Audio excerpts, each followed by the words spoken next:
The flashing red and blue lights painted the night as an officer pulled over a sleek black sedan on a quiet city street.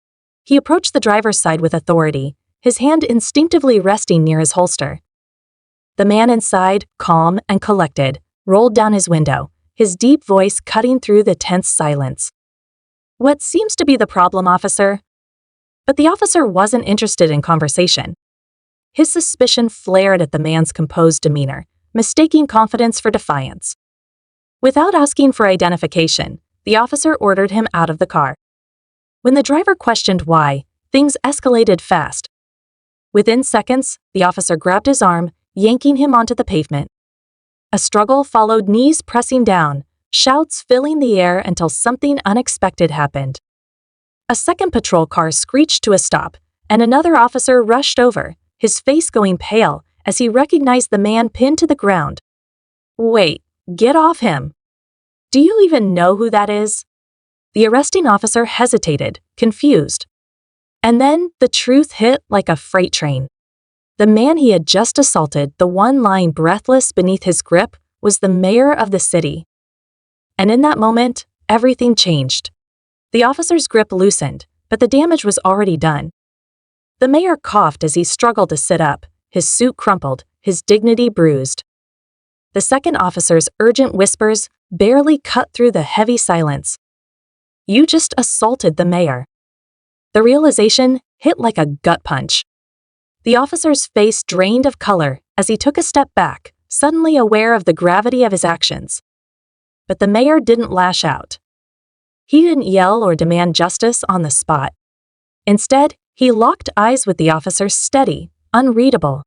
The weight of power had shifted in an instant, and everyone knew it.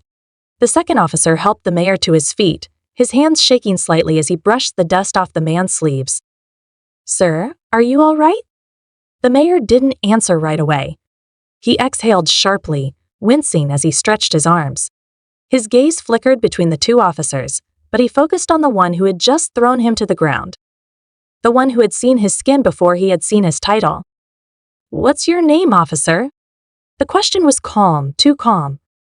The officer hesitated, glancing around as if searching for a way out. "Ooh, Reynolds." "Officer Reynolds." The mayor nodded slowly, committing it to memory. "You assumed I was a threat. Why?" Reynolds opened his mouth, then closed it. There was no right answer, at least not one that wouldn't make things worse. His silence stretched between them, thick with unspoken truths. The second officer stepped in. "Sir, please, let's get you somewhere safe." "We'll handle this." The mayor held up a hand, silencing him. "You'll handle this." "Like how Officer Reynolds just handled me?" His voice was measured, but the edge was unmistakable. Reynolds shifted uncomfortably, the adrenaline wearing off and leaving him with nothing but regret. He had made a snap decision.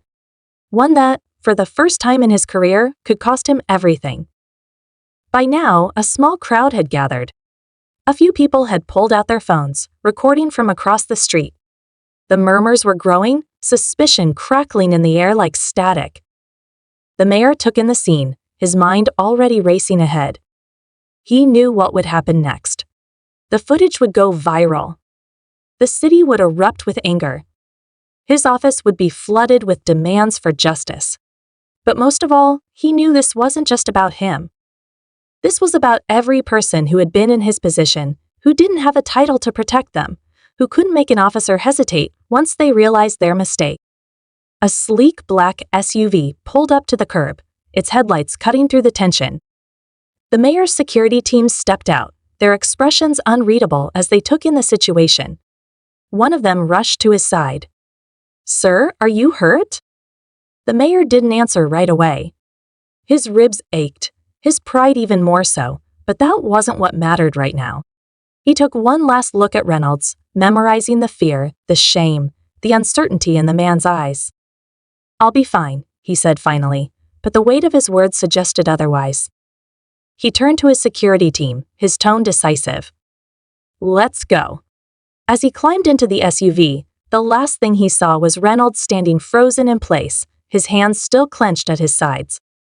But this wasn't over. Not even close. The ride back to City Hall was silent. The mayor sat in the back of the SUV staring out the window, the city's lights blurring past him. His ribs ached, his palms were scraped raw, but the pain wasn't the issue. It was the reality of what had just happened, what always happened. He had been spared only because of who he was.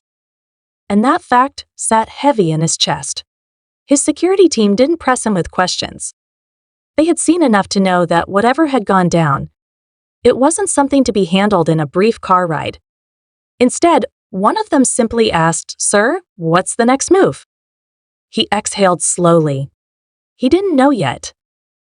There was no blueprint for something like this, no easy way to balance personal outrage with political responsibility. The city was watching, waiting for him to make a statement. And he had no doubt the footage was already spreading like wildfire.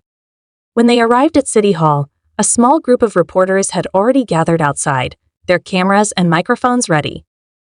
But he wasn't ready to talk, not yet.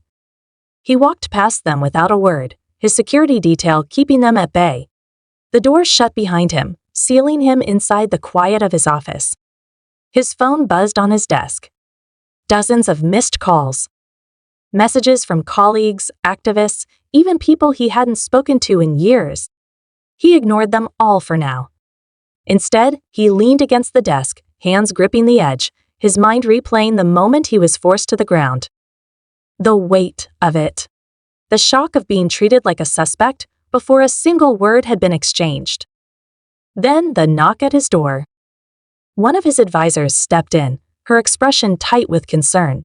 "Sir, the video's everywhere. We need to put out a statement before this spins out of control." He nodded, already knowing what she was going to say. But there was something else he needed to do first. "Get me Officer Reynolds," he said. She blinked. "You want to?" "Now." She hesitated only for a second before nodding and stepping out. Minutes passed. He could hear the buzz of the newsroom outside his office, the city's heartbeat growing louder as the world reacted. Then, another knock. This one was hesitant. The door opened and Officer Reynolds stepped in. He looked different now. He wasn't the aggressive officer from earlier. He was just a man one who had made a mistake and knew it.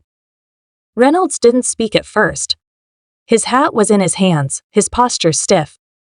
He wasn't sure if he should sit, stand, apologize, defend himself. The mayor studied him for a long moment before finally speaking. "Sit." Reynolds did. "You know why you're here?" the mayor asked.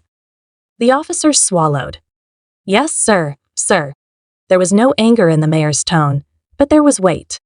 "Tell me exactly what went through your head when you saw me in that car." Reynolds hesitated. He could lie. He could try to justify it. But something about the mayor's gaze made it clear he wasn't here for excuses. "I saw a black man in a nice car late at night," he admitted, his voice quieter than before. "I profiled you. I assumed you were a threat before I had any reason to. And I escalated when I didn't need to." The words hung heavy between them. The mayor nodded slowly. "So you knew? Even before you had a name? Before you knew who I was, you knew." Reynolds swallowed hard. "Yes, sir, sir." For a long time, the mayor didn't speak. He let the weight of the confession settle in. It wasn't enough, not yet. But it was a start. "What would have happened if I hadn't been the mayor?" the mayor asked. Reynolds didn't answer right away. He didn't have to. They both knew. After a moment, the mayor leaned back. "I could demand your badge. I could make a statement that would end your career. And you'd deserve it." Reynolds flinched, but didn't argue. "But that doesn't fix the real problem," the mayor continued.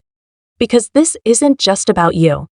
It's about a system that made you react the way you did, that you were trained to see me as a threat before you saw me as a man." Reynolds swallowed but nodded. "I know, no. So what are you willing to do about it?" The question caught Reynolds off guard. He looked up, confusion flickering across his face. "Sir?" "You say you see the problem now," the mayor said. But are you willing to change? To be part of the solution? Reynolds hesitated, but then, slowly, he nodded. I'm. The mayor studied him carefully, weighing the truth in his words. Then, he leaned forward. Good.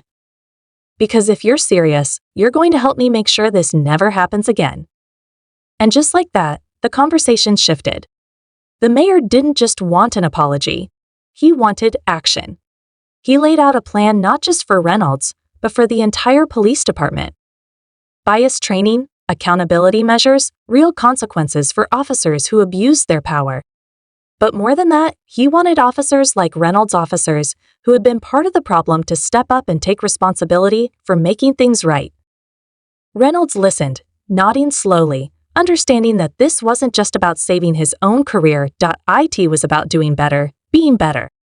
Not because he had been caught, but because he finally saw the cracks in the system he had sworn to serve. By the time Reynolds left the office, the mayor knew the real work was just beginning. But for the first time that night, he felt something close to hope. The next morning, the city woke up to the mayor's official statement. He didn't downplay what happened. He didn't try to smooth it over. He told the truth about the stop, the assault, the reality of racial profiling, and the urgent need for reform. He didn't just call for justice. He called for change. The video continued to spread. Protests formed, not just in anger, but in demand for something better. People weren't just asking for one officer to face consequences. They were demanding a shift in the way the city's police operated. And as the days passed, something rare happened. The conversation didn't fade. The mayor met with community leaders, police officials, activists, and everyday citizens who had their own stories to tell. He pushed for policy changes, for real accountability. And slowly, the city responded. As for Officer Reynolds, he didn't disappear into the background. He took responsibility, publicly acknowledging his mistake and working to rebuild trust. He became part of the very reforms that once might have cost him his badge. It wasn't easy. Change never was. But it was necessary. Weeks later, the mayor stood in front of a packed crowd at a community forum, listening as a young man shared his own experience of being profiled. When it was his turn to speak, he didn't offer empty promises. He spoke about what had happened to him that night, but more importantly, about what they were doing to make sure it didn't keep happening to others. He wasn't naive. He knew one policy change, one training program, one officer's growth wouldn't fix everything. But it was a start. And for the first time in a long time, the city didn't just feel outraged. It felt hopeful.